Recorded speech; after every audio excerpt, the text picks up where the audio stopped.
Hello everyone, welcome to a new episode of GeoSpace. I'm your host, Mohammed Salih. This is the New Regions bi-weekly podcast, where we take a step back from the headlines to examine the deeper forces shaping politics and security across the Middle East. Today on GeoSpace, we are discussing Iran at what may be one of the most consequential moments in the Islamic Republic's history. Since December 28, 2025, protests have engulfed the country and now represent the most serious challenge to the system since its founding in 1979. The unrest has spread across the country, reaching major cities in Iran's center as well as ethnic regions on the country's geographic periphery. Figures vary, but estimates of those killed by government forces range in the thousands, as reported by various media outlets, and could be as high as 12,000, according to CBS News and the diaspora-based Persian-language TV channel Iran International. At the same time, the specter of U.S.-Israeli military strikes against Iran looms in the background, raising the stakes even further. All of this raises fundamental questions about Iran's fate, what kind of change may emerge, whether through collapse, transformation, or something in between, and what that would mean for the region. As in 1979, change in Iran today could carry tectonic consequences far beyond its borders. To unpack these issues, I'm joined by Hamidreza Azizi, an expert on Iranian and regional affairs. He is a visiting fellow at the German Institute for International and Security Affairs, associate researcher at the Klingendale Institute in the Netherlands, and non-resident fellow at the Middle East Council on Global Affairs in Qatar. His research focuses on Iran's foreign and security policy, Iran-Russia relations, and the regional order in the Middle East. He is also the co-editor of the Iran in Transition blog series at Klingendale and the author of the forthcoming book, The Axis of Resistance, Iran, Israel, and the Struggle for the Middle East, to be published in 2026. Welcome to GeoSpace, Hamid. Thank you. Thank you for having me. It's a pleasure. Absolutely. Let's start with the current moment that we are in. After about 2 weeks of protests, what, in your view, sets this moment apart from previous waves of protests in the country that have basically occurred since 1999, 2009, 2017, 2019, or 2022? Yeah, sure. You already mentioned the numbers of the people, of the protesters killed. And I think the first thing to say is that the level of brutality we've seen and we are seeing right now is unlike anything in Iran's recent history. And as you mentioned, again, we've seen different waves of protests over the years. At least since 2009, the Green Movement, we've had this kind of recurring protests every few years, and then the intervals became kind of, closer in terms of, the years between each protest wave. So we've seen repression before, we've seen crackdown before, obviously, but the speed, the scale, and the kind of openness of lethal force this early in the protest cycle really stands out, I think. And that alone tells us something important, I think, about the moment the system thinks it is in and the kind of crisis that it feels. So in a comparative perspective, maybe very briefly, it would help as a sort of a background. If we look back at 2009, for example, the protests were huge, of course, and they were very political. It was the aftermath of the 2009 elections, and the people were on the streets demanding the kind of their votes back, as they said, because of the fraud in the elections. There was violence, but compared to what came after, especially in the past few years, it was relatively restrained, we can say, because legitimacy mattered still to the system, to the regime, and there was also a big effort to hold the elite together. And I am speaking about both the political and also the intellectual elite, and also to manage the narrative. And also, I would say the system maybe was rather inexperienced with those kinds of massive protests. What is different now compared to 2009, of course, is that those restraints seem much weaker. The regime is acting as if it has far less room for maneuver and also, of course, less patience. In 2017, the protests were mostly economic driven, but very limited. I mean, in terms of the geography, how dispersed they were around the country, it was significant. But then we would see smaller gatherings, smaller protests in different parts. And as a result, the repression was comparatively limited too. So the system treated them somehow more as disturbances that could be managed, you know. But again, what is different today is that the unrest is immediately framed as an existential threat, and especially in the aftermath of the conflict with Israel, it is very much securitized and externalized and met with maximum force. And again, in 2019, I mean, in terms of the level of violence, maybe the 2019 protests, the November protests were kind of closest. I mean, just like what's happening these days, they shut down the internet. In just a few days, they killed hundreds. But you know, there was again a very important difference that time, and that was, you know, the trigger of the protest. It was again economic, but there was one specific issue, and that was the fuel prices, the fuel price hike that triggered the protest. There was this shock, and then people reacted. Of course, there was the accumulation of all the grievances over the years, but because of that, the kind of systemic impact was much more limited. And same was rather in 2022. It was more socially oriented regarding the social freedoms, the hijab issue. Again, all the accumulated economic, political, social grievances came to play, but it was rather limited. But we've seen more and more impatience on the side of the government and more repression. And at the same time, of course, because there's fewer, you know, windows for expression, like legitimate areas and avenues for expressing dissent, the whole scene became more violent. So this is how we can compare. And one final point maybe on this question, because it's important also for the whole picture, I think, and that is the fact that you know, what's happening right now is kind of what we are seeing right now actually is a regime under simultaneous internal and external pressure. In previous protest waves, the regime could focus almost entirely inward because there wasn't any active, you know, threat outside from external powers, for example.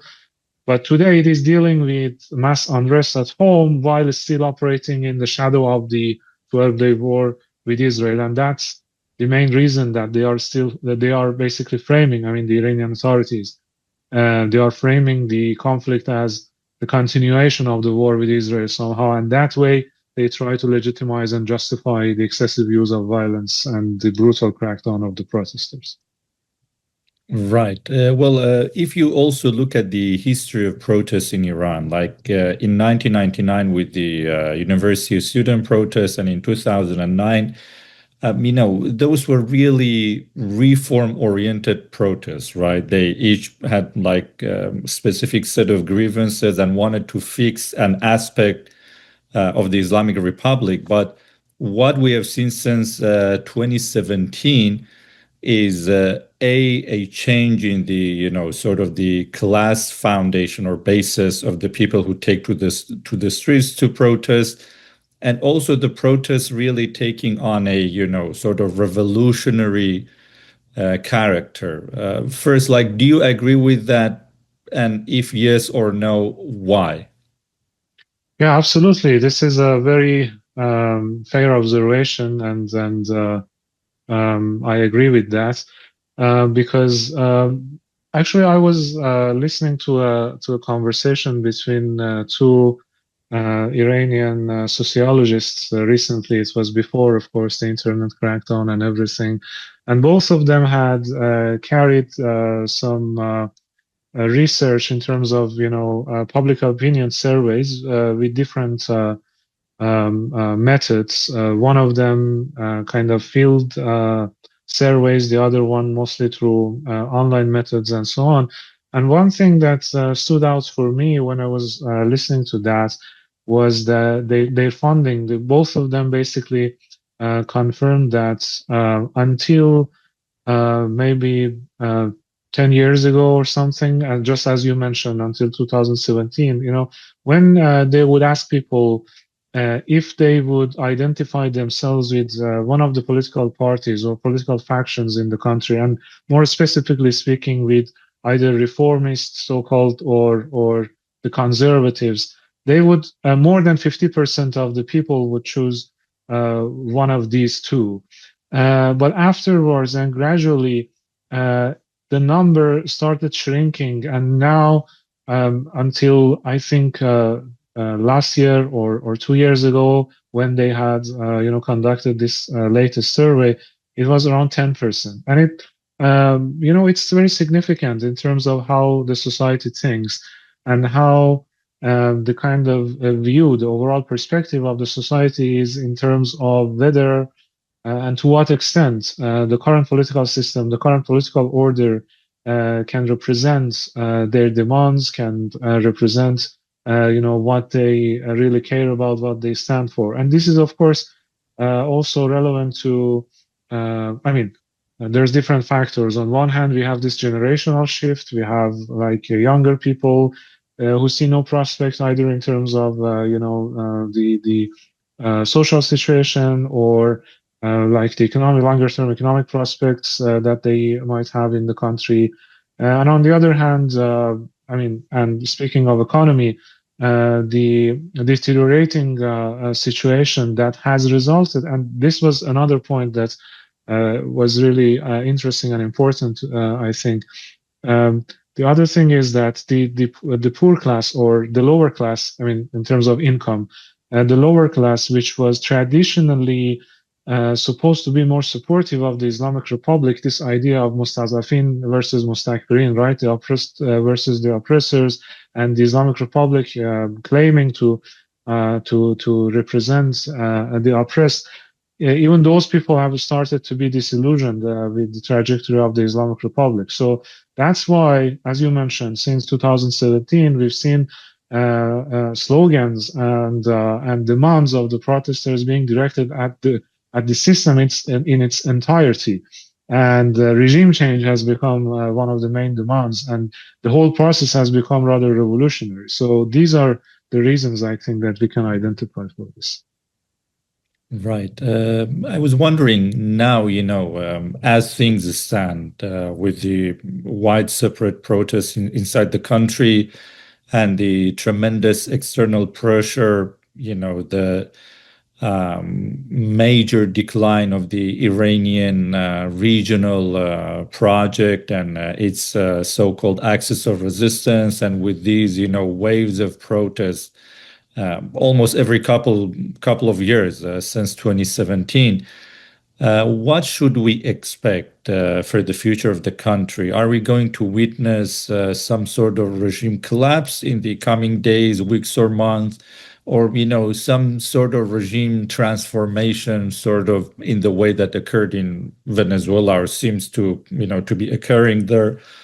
Or some sort of a regime change project, not necessarily in the way that happened, for example, in Iraq and Afghanistan, but not also greatly different from those. Or are we, or is it going to be none of this? We are more likely, given the level of repression and the coherence of the ruling elites within the Islamic Republic, we are going to have a surviving and entrenched Islamic Republic system that would be able to at least, kick the can for down the road for a few more years.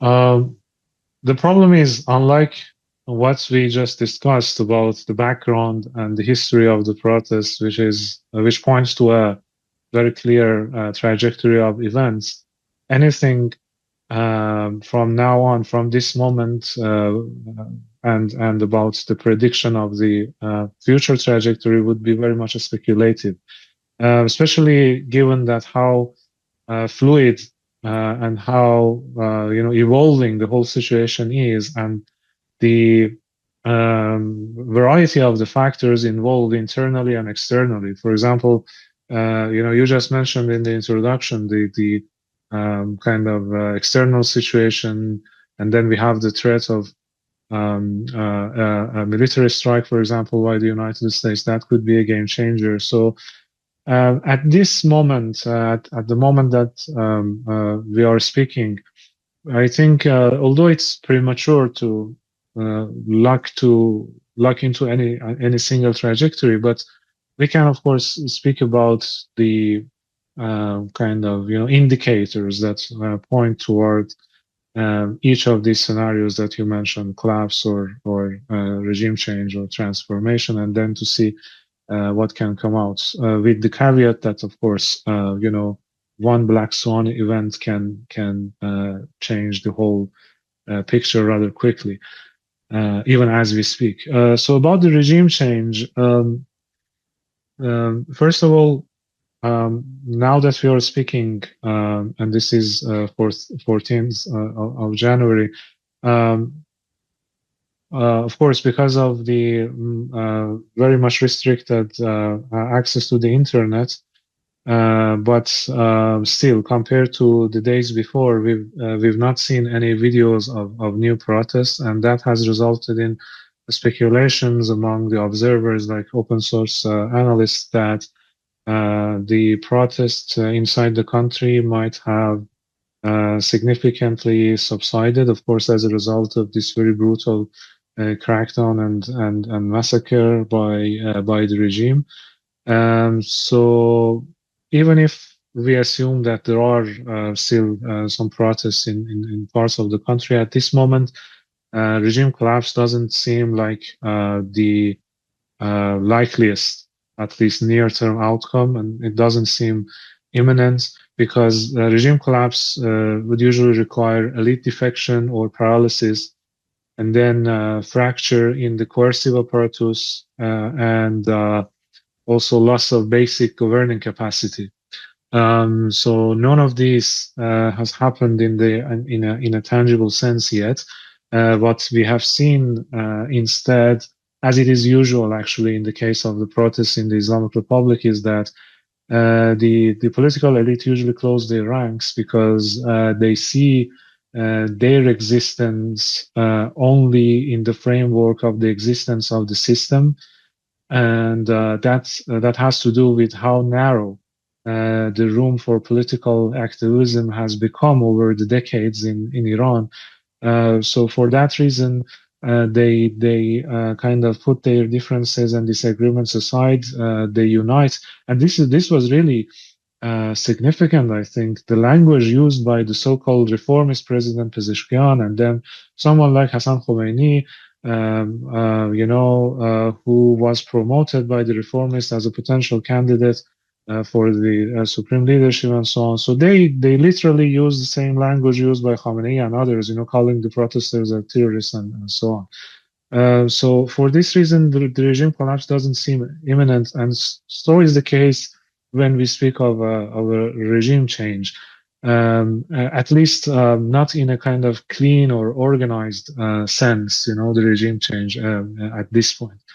And again, that has to do, apart from the factors that I just mentioned, that has to do with the fact that there is no unified opposition leadership inside the country, or no opposition with known kind of network of kind of connections inside the country that can, easily take over There are claims by some opposition figures, especially Reza Pahlavi, but there hasn't been any indication yet, objectively.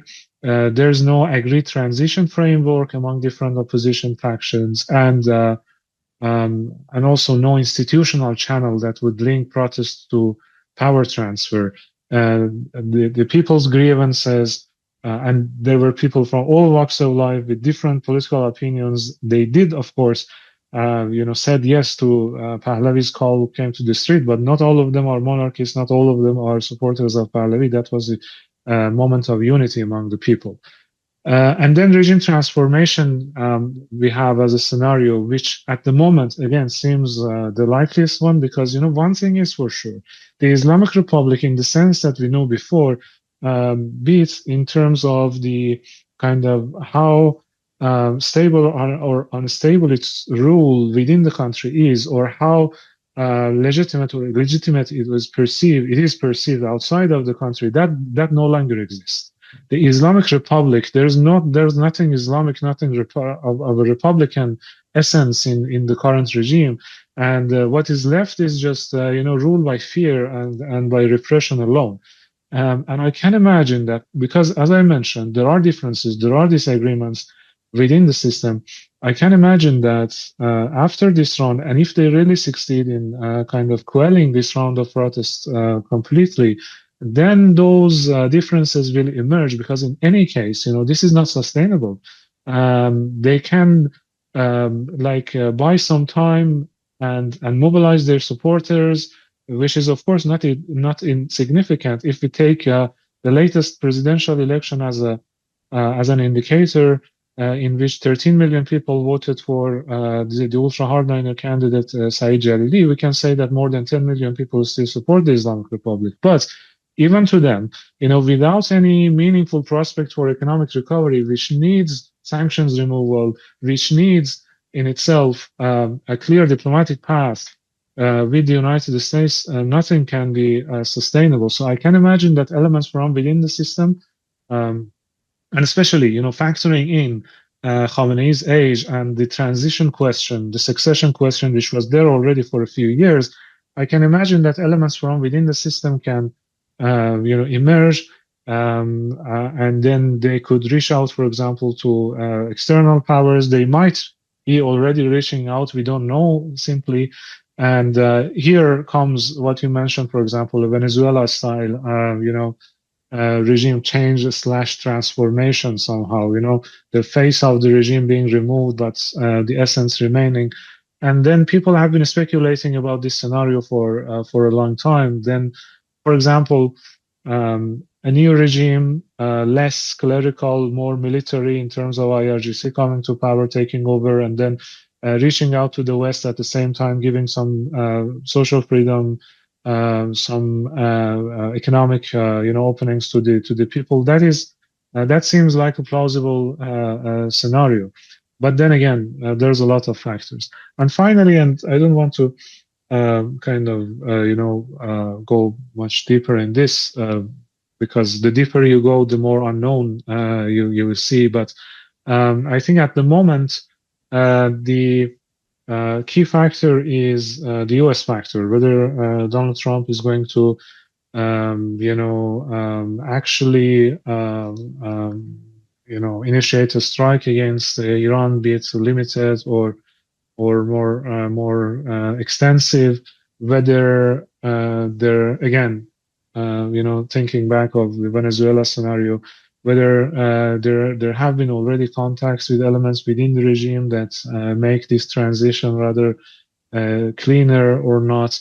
Other than that, I think if we take the current trajectory without an intervention or something, regime transformation is the likely scenario, because of how unsustainable, the situation is. With regime transformation, with the US element, I think it's going to be, of course, a Pandora's box, and it can lead to either of these options. And depending on how weakened the core of the current system will become, then we can see either a smooth transition towards something new, or a total chaos that would also have implications for the whole region? Right. One thing that President Trump ran on during, his presidential campaign in 2016 or 2024, with this, whole idea of ending endless wars abroad and, denouncing U.S. Engagement and intervention abroad for the sake of regime change.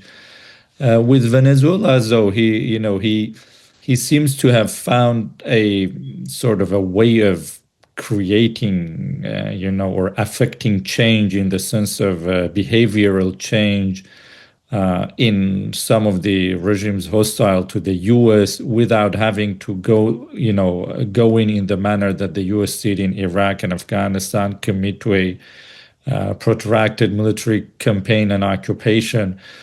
Do you think, the fact that this thing happened in Venezuela, it might have actually put ideas in the minds of some people within the establishment in Iran that they could go for a similar thing? As you said, ditch, maybe topple the top figure, ditch some of the rigid ideological features and, hallmarks of the regime, reoriented toward, the West and better relations with Israel and be able to sustain power, sort of, regime transformation, as you said, but not regime change. Mm-hmm. Actually, what I saw right after the abduction of Nicolas Maduro and what happened in Venezuela, following the Iranian media and also the official discourse, was a mixture of cautious hope and fear, depending on who you are talking about or who you are focusing on. So among the opposition, I think this idea became rather relevant that, similar scenario can also be applied to the case of Iran, a kind of limited but successful operation that would remove the main maybe hurdle of an accommodation with the United States.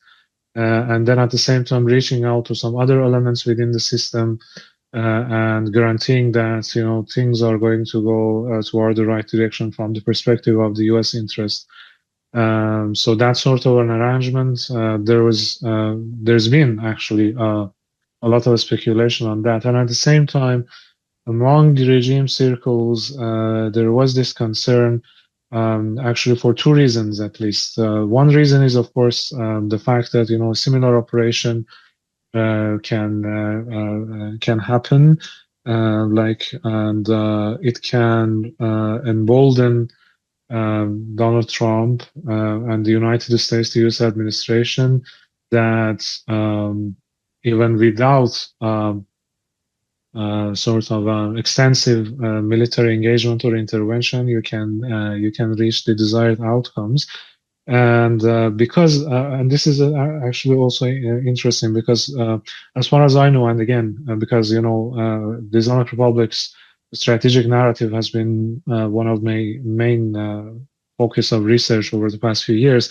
So one thing that they were counting on recently was that because Donald Trump's social base and support base, the MAGA movement, they are against foreign intervention, so it's not going to happen. But then, the Venezuela-style compromise that would also, not be seen as overtly against Donald Trump's promises and so on, and in line with America First priorities.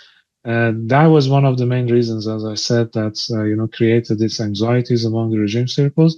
So this was the first one, and second one, the way I could see it was that they were really counting on a prolonged U.S. entanglement in the Caribbean and with Venezuela that would limit its resources to focus back on Iran. So in their view, they had still at least a few months to take care of things, to to rearm, to revive the capacities that they had lost either inside the country or around the region. So this kind of Donald Trump getting comfortable with what they have, with what the U.S. has achieved in Venezuela, in their view, could of course pave the way for another focus, so to refocus actually on Iran. And I remember actually the main kind of turning point maybe was when Netanyahu met with Trump in the U.S. and then for the first time, Donald Trump started referring to Iran's missile program also as a threat that would require action. So even without the protests, the concerns were rising on the side of the Iranian government that something might be in the making, either separately, U.S. or Israel or them together. So taking all these together, I think, as I said, the idea has been taken seriously among different circles, and I wouldn't be surprised to hear that some circles within the government have been reaching out to Trump for some sort of, as I said, a smooth transition and the regime transformation. Because I remember even during the 12-day war, there were some reports that some elements within the system, not necessarily the current government, people were speculating, for example, of figures close to Rouhani reaching out to the U.S. And then I remember it was tacitly confirmed by pro-government, by state-affiliated outlets like Tasnim News Agency, for example, that they warned about people sending messages, signals to the United States. So that might be happening this time as well. But only time will tell whether this is the case actually or not. Right. I was wondering, hypothetically, assuming that some form of regime transformation happens, how would the ideological character of this transformed regime look like? The Islamic Republic, in terms of its ideology, domestically, really sort of relied on enforcing hijab as sort of, the most outward manifestation of its Islamic model of government. And that has already really, sort of faded away, especially since the 2022-2023 protest. If you look at the images coming out of Iran, many Iranian women these days do not wear hijab. And also in terms of its outward expression of ideology, it was very anti-American and anti-Israeli. That doesn't seem to, have stayed, at least in terms of enforcing that outwardly and externally that way since the 12-day war. And it's also, the pan-Shi elements of the regime's ideology, sort of expanding all the way from Iraq through Syria to Lebanon. That has also really taken very heavy blows. What would a transformed, regime look like that still has the bulk of the current ruling elites in Iran, especially maybe on the military side? How would it be different really from the Islamic Republic as we have known it so far?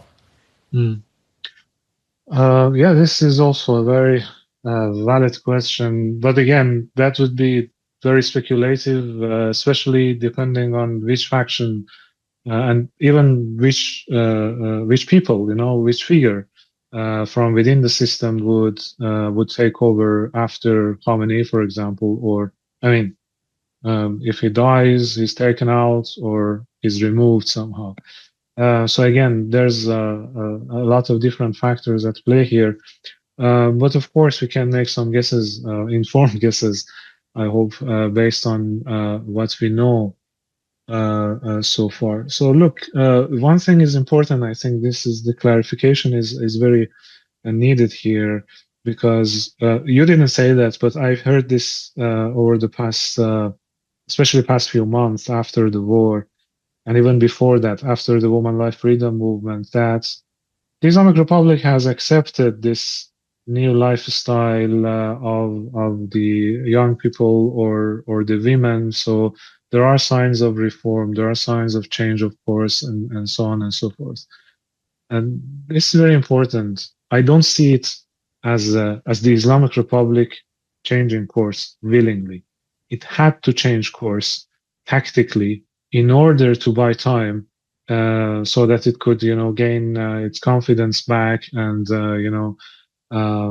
basically to repair its capacity and capabilities and so on. Why I'm saying this? Because, of course, there have been different opinions among government circles about whether, the hijab issue, for example, is a real necessity, especially given all the social and economic difficulties and so on, or on other issues. But under the Islamic Republic and under this system dominated by the supreme leader, Khamenei has never changed his mind. And more recently, just a couple of months ago, or a few weeks ago, there was this report leaked from circles within the government, and then it was confirmed that Khamenei had asked the intelligence ministry to, basically do more on the hijab issue because he's not satisfied with how the society looks like, and so on and so forth. So it was the society taking one step further at a time, and then tactically the government, having to accept some issues. But again, like after the 12-day war, there was a moment that even the kind of experts like myself, who were not really optimistic about the change of tone or course in the Islamic Republic, were thinking that this might be a moment of a change because they spoke of national unity, how people supported the government, or rather didn't support Israeli aggression, and so on. But then after a couple of months, they went back to the same playbook. And there were analysts within the country I was listening to, and one of them, I don't remember who he was, but was saying that the government is back to the factory settings, after a couple of months of, at least rhetorically reaching out to the people. So it is going back to factory settings every now and then, has shown that the system as it is doesn't really work, and it's really not reformable. But even with that in mind, I think, again, depending on who's going to take over, there are people with different views on foreign policy, on domestic politics, on social issues. Like the signalings, I think we heard recently from someone like Zarif, and I really don't think that he's saying these things on his own. Like the article that he wrote in Foreign Affairs, or the panel he was on in Doha, at the Doha Forum. I was there listening to him, and one thing that was, that's a whole debate about Iran and Arab neighbors and so on aside. There was one thing that he said which seemed like a signal to me, was that he said resistance groups, quote unquote, never shot a bullet in support of us. So I interpret this as a signal to the outside that, look, there are people who have different view on the region, and we know that they have also different view on like a broader foreign policy and also on social politics. But this doesn't mean that they are liberals or Democrats or something like that. And the same is the case, I think, with the elements within the IRGC. And again, when it comes to the IRGC, it's a repressive organization, from top to down. But one thing is important, that there are ideological and there are pragmatic elements within it. So it's not a monolith. It's not a monolith in terms of organization, and it's not a monolith in terms of worldview. When I'm speaking about pragmatic, again, I'm not referring to pragmatism in the sense that it is understood in the West, like within a kind of democratic way of thinking or something like that. look, just like we've seen in a smaller scale examples around the region, like with some of PMF groups in Iraq, for example, when ideological entities get too much involved in economy and politics, there are certain interests that they have to preserve, which make them uh, act more pragmatically. Of course, the IRGC and or at least elements within it or entities supported by it have been benefiting from the sanctions. That's for sure. But there are two things that they require in order to continue benefiting. One is stability, the other one is predictability. Both of them are now under question, especially after Trump. So even those elements, I think, are now understanding the necessity of reaching some sort of an understanding with Donald Trump that even if whatever regime, transformed one that comes out of this, even if it preserves the face of an anti-American one, it wouldn't act like one. You know what I'm saying? And then also because the limits of this ideology internally has become apparent, I think, be it Rouhani or someone from this more pragmatic wing of the IRGC, whoever, if they come to power, and especially because after Khamenei, I don't see anyone with the same level of acceptance among those like 10 to 13 million people of the Islamic Republic supporters, even, because I don't see that. And they need to provide a new support base for themselves, whatever new leaders that there are. So they need to do some meaningful changes at the social and economic levels. This doesn't mean that the country is going to be maybe more open, more liberal. I would imagine a system that would be still closed politically, but more open, maybe socially. Just accepting the facts on the ground, and that's the simple thing that I cannot understand really after all these years of working on this. This is a simple thing that I always wonder why someone like Khamenei cannot understand. You don't need to do much. You just needed to accept the facts on the ground, and that would provide you with some room for maneuvering. But ideological regime as it is now, here we are. Right.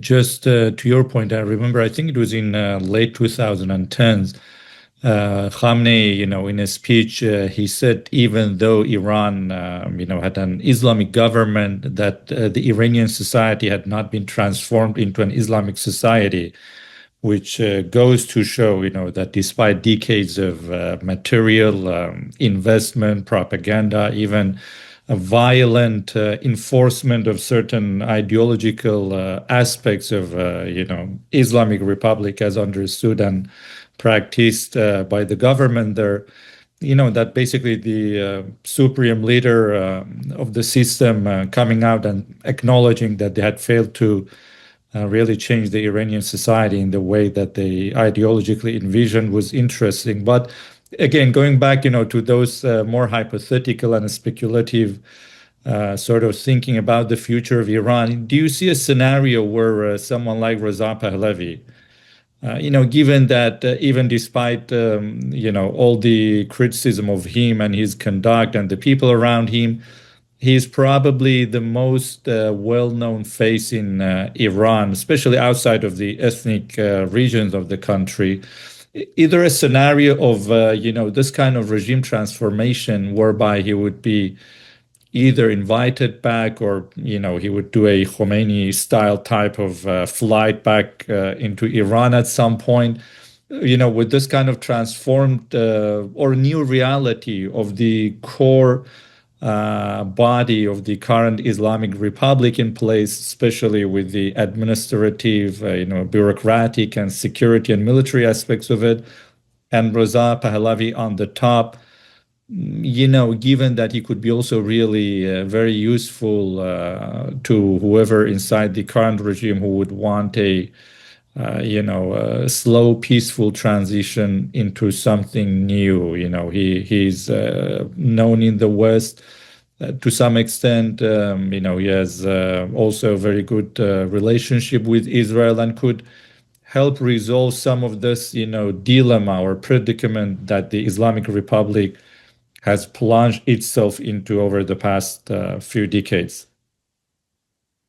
I think we need to really give credit to Reza Pahlavi for his recent activism and his earlier call for the people to gather. I mean, he saw the momentum and he went quickly to catch it. And then people who were frustrated, as I mentioned, not all of the people, and I would say maybe the majority of the people who have been on the streets over the past few days, they really, and this is something recurring term I heard personally and also from intermediaries, from other people, that many people who are there, they really don't care who's going to come next. They are just fed up with the Islamic Republic, so the Islamic Republic has pressured the society to the extent that, many people, especially from the poor class, especially from the youth, intellectual middle class is still much different, but they are not the majority of the country.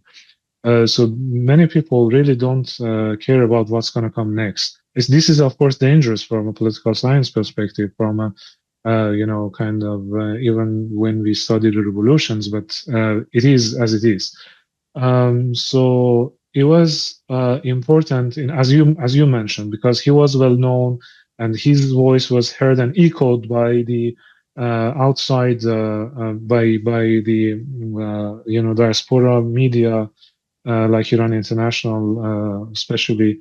So the people heard the message and they went to the streets. But after that, and unlike what he has claimed, we haven't seen any linkage, any preparations, better to say, in place that would link the mass protest to some sort of an organized action to take over and transform the regime or change the regime. So he had claimed that he and the people around him have accumulated a network of, I don't know, thousands of people who are ready to take over the. He still claims that, but we haven't seen anything like that.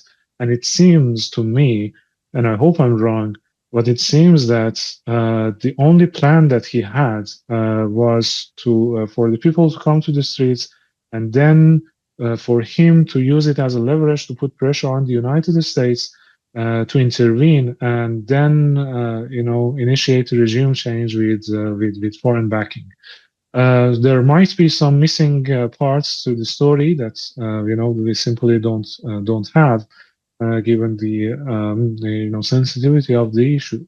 But this is how it is interpreted. And again, despite the restrictions on the internet, I've seen and very limited, and I need to emphasize on that because it cannot be as inclusive as it should be. But I've heard from people who do have kind of limited access that some people are getting really frustrated with this, because at least those who really supported him, to say that, I mean, where are these guys? Where are these these people who you said are ready to take over? So they feel really abandoned by all different actors.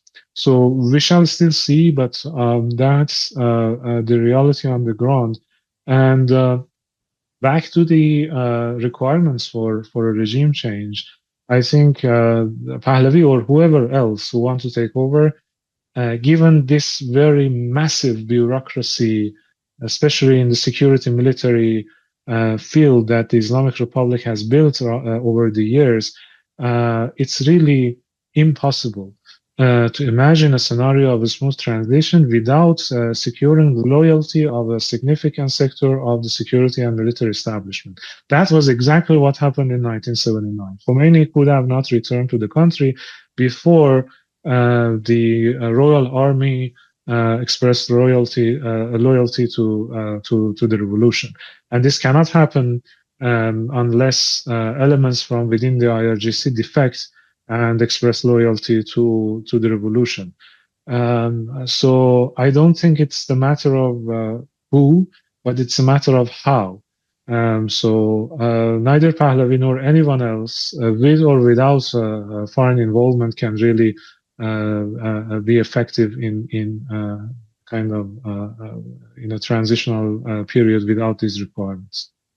Right. In the case of a, regime transformation scenario, I think it's fair to assume that we're not going to see, the emergence of a democratic system in Iran, at least anytime soon, given that it would be, the same figures in power, right?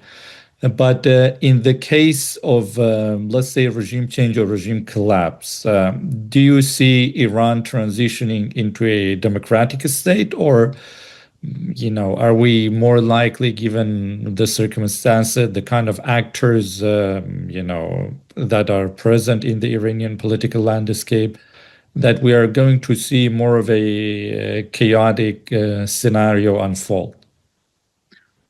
It's again really dependent on a lot of variables, and as I mentioned, it depends on how this scenario of regime change is going to unfold, because it can go either way. And we can see, I mean, it's a range from a smooth and imminent democratic transition to an all-out civil war with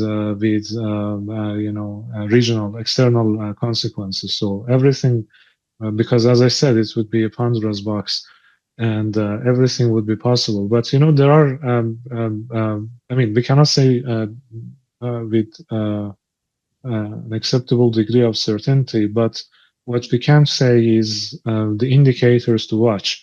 Because one thing is, for example, I mean, when we speak about democracy, it also means inclusivity, how inclusive the next government is going to be with regards to minorities, with regard to different political views, and so on and so forth.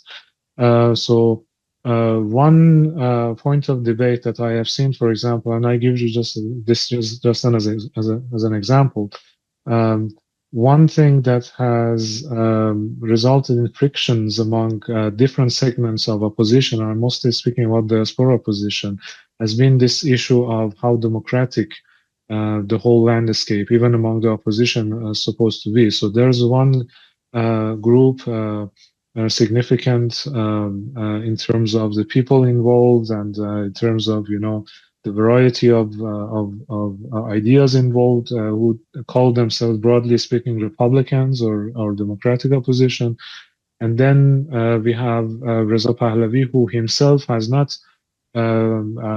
publicly favored the restoration of monarchy, but has also never rejected the calls by his supporters, and there's many of them who call for the reestablishment of monarchy, and to say clearly that it's not going to be the case, so that has resulted in frictions between the pro-monarchy camp, for example, and the ethnic groups opposition. So that is one factor, for example. And then again, depending on so this is about how different opposition groups are going to deal with each other in the day after. And then we have another category of how they are going to deal with the loyalists to the current regime. And I'm not speaking only about those who are actively involved in the process of repression. Of course, there has to be transitional justice down the road. But for the supporters, for those like 10 million, 13 million people, how you are going to, make sure that they are not going to be so, sidelined, that would resort to violence and create problems for the future of the country. So these are the main factors that I think will determine the trajectory of the transition. Right. You mentioned the ethnic element here.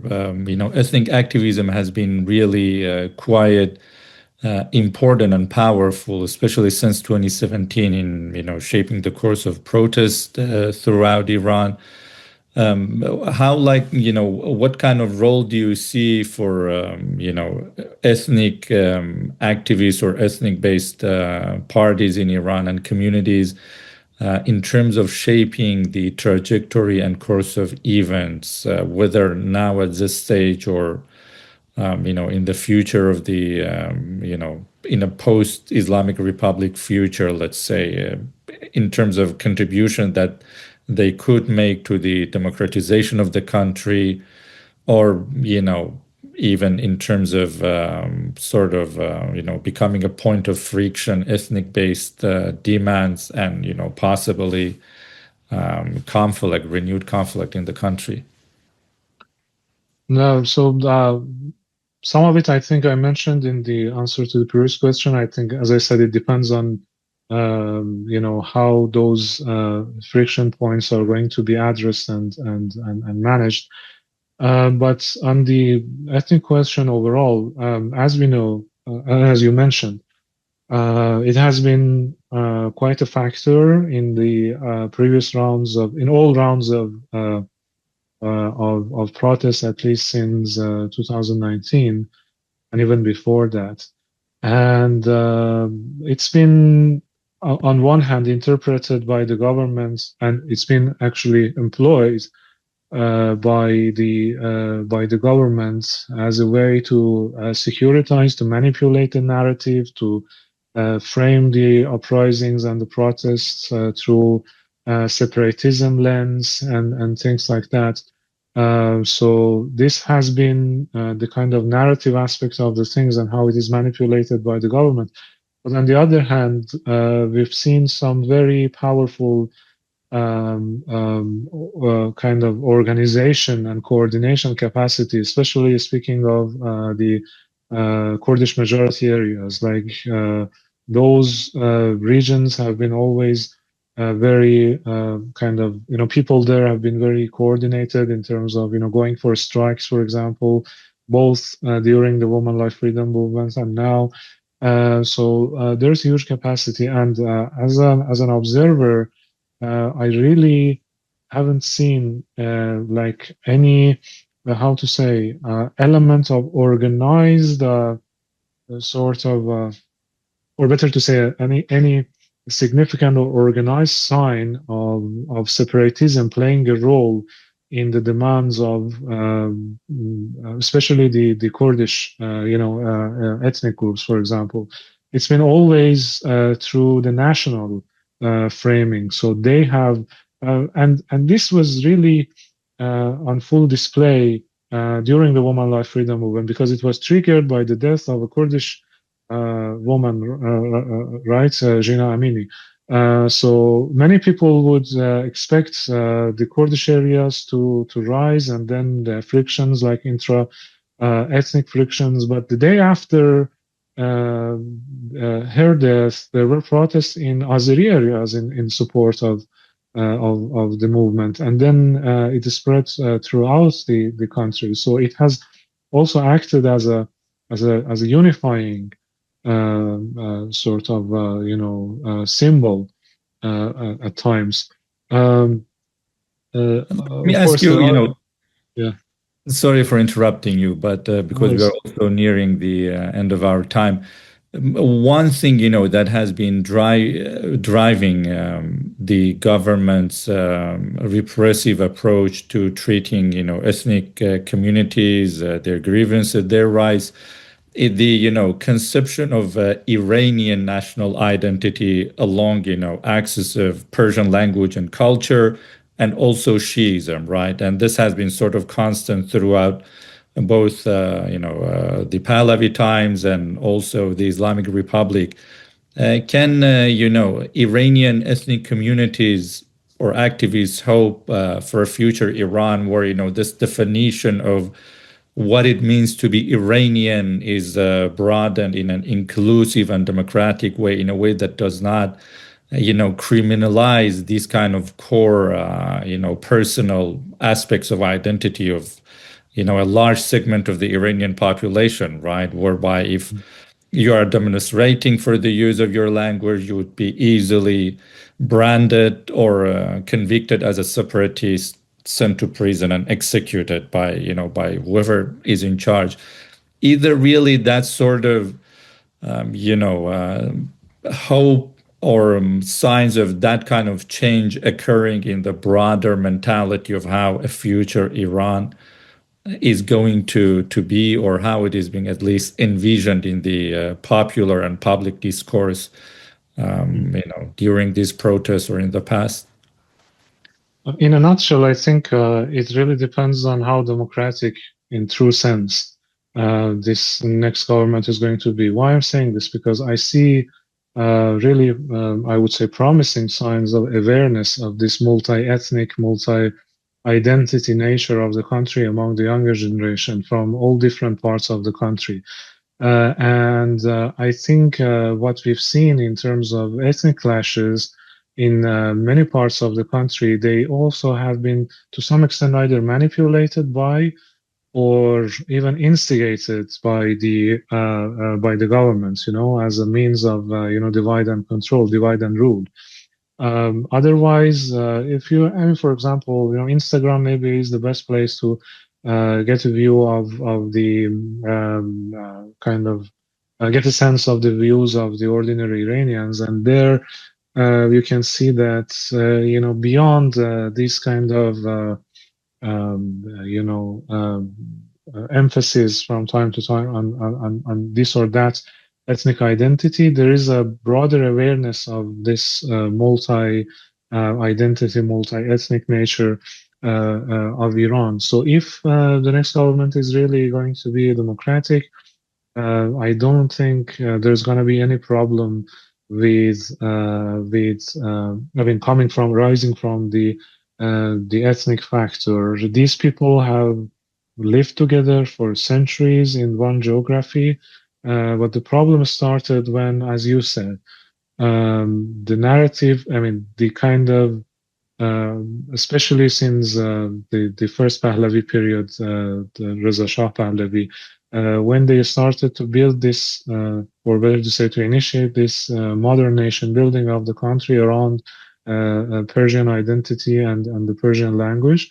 So I think in a more democratic atmosphere, there's going to be more regard for the requirements of these separate ethnic groups and identities. And I really don't see an inherent kind of essential problem that would arise unless there's going to be another wave of Persian-centered nationalism to justify any next government's rule. Right.